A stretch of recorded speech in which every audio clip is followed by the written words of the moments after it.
আমার তাহাজ্জুদ আছে, আমার 5 ওয়াক্ত নামাজ আছে, আমার রোজা আছে, আমার দান খয়রাত আছে, আমার বড় দাড়ি আছে, আমার পাগড়ি আছে, আমার হজ আছে, আমি সারা বছর রোজা রাখি, আমার কোনো অসুবিধা নাই। কিন্তু দেখা গেল আমার এইখানটাতে ঈমান নেই। এরপর আমার এই আয়োজনের কোনো মূল্য আছে বলে মনে করেন আপনারা? নাই। ঈমান না থাকলে কি আমি নামাজ রোজা হজ করব? হ্যাঁ, নামাজি কাফের আছে, নামাজি বেঈমান আছে। আপনি তাহলে ঈমান নামাজ রোজা না শুধু, না না না, ঈমান অন্য জিনিস, অন্য জিনিস। ঈমান হলো মেইন বৃক্ষ। মির্জা গোলাম আহমদ কাদিয়ানী কি বেনামাজি ছিল? তার এখানে নামাজের দাগ আছে, আমি তার ছবি দেখেছি বইয়ের মধ্যে।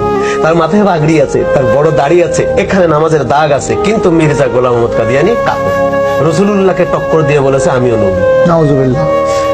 তারপর আমরা মুনাফিক সর্দার আব্দুল্লাহ ইবনে উবাই ইবনে সুলুল কি নামাজি ছিল না? তার দাড়ি টুপি ছিল না? যারা হযরত হুসাইনকে কতল করছে, এরা হুসাইনকে কতল করার আগেও নামাজ পড়ছে, পরেও নামাজ পড়ছে।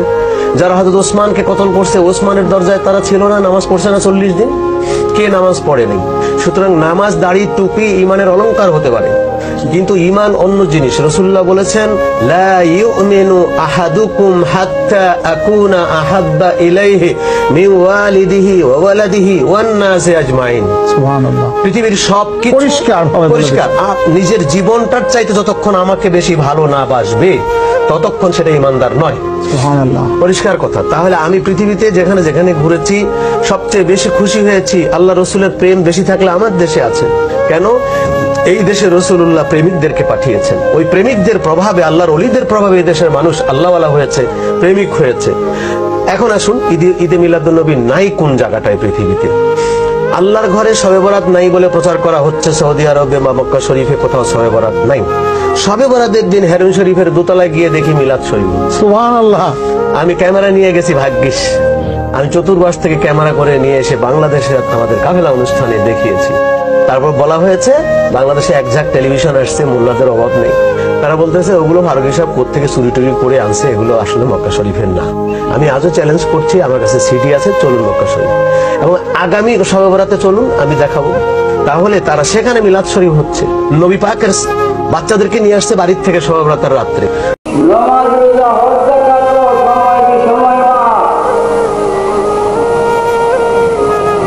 কিন্তু ঈমান মুহূর্তকালের জন্য মাত্রা।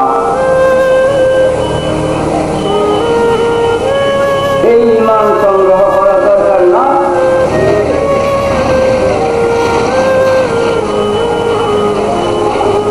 নামাজে, রোজায়, হজে, যাকাতে ছাড়িয়ে দিব। মৃত্যু হওয়ার সাথে সাথে নামাজে থাকবে, রোজায় থাকবে, হজে থাকবে, যাকাতে থাকবে, যাবতীয় বন্দিগি ছেড়ে দিতে, বন্দিগি আর নাই।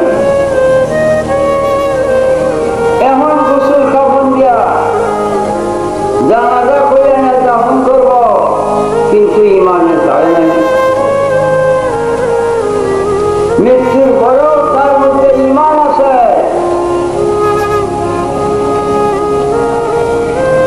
ঈমান যাবে এই মৃত্যু লাশের সাথে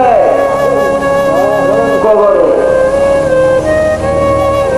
নামাজ যায় নাই, রোজা যায় নাই, হজ যায় নাই, যাকাত যায় নাই, সব ছেড়ে দিছে,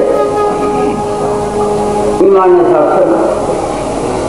3 দিন যদি মৃত্যু লাশের দুনিয়া রাখে, 1 ওয়াক্ত নামাজ নাই, কিন্তু ঈমান আছে, ঈমানে ছাড়ে নাই।